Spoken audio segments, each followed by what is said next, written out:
שמעת? כן, זה פיני. אז תיסי ל-86, לא ב-80.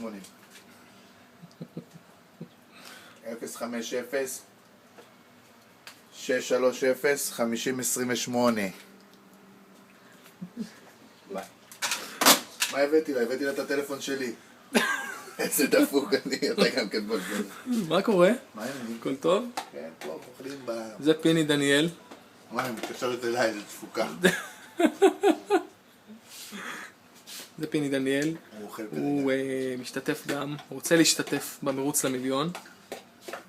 תראו איזה בחור חסון ויפה. אני מקווה שזה לא לאיזה... לא? למרוץ למיליון. זה למרוץ למיליון. כי זה לא בא בחשבון. ביקשו ככה שנעשה סרטון חמוד, שגם אני וגם אתה מופיעים. אז זה אתה. פה אוכלים במשרד של העניים. במשרד של העניים, של החנות רהיטים של ליאון שומרום. תעמוד, תראה להם איזה יפה אתה, פיני.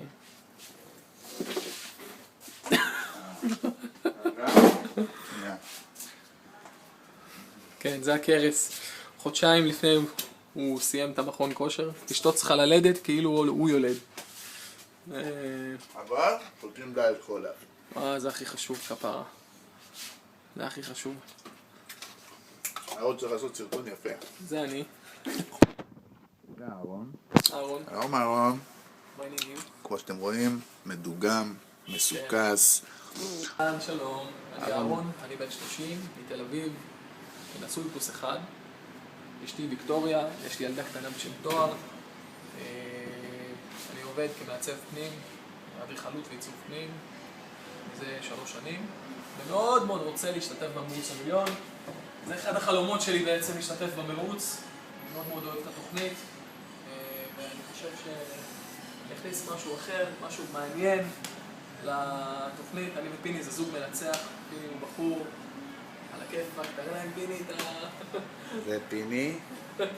אנחנו עושים סרטון, כמו שביקשתם, סרטון תחת תדמית עליי ועל פיני.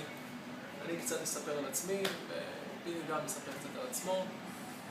ונקווה שתתרשמו לטובה.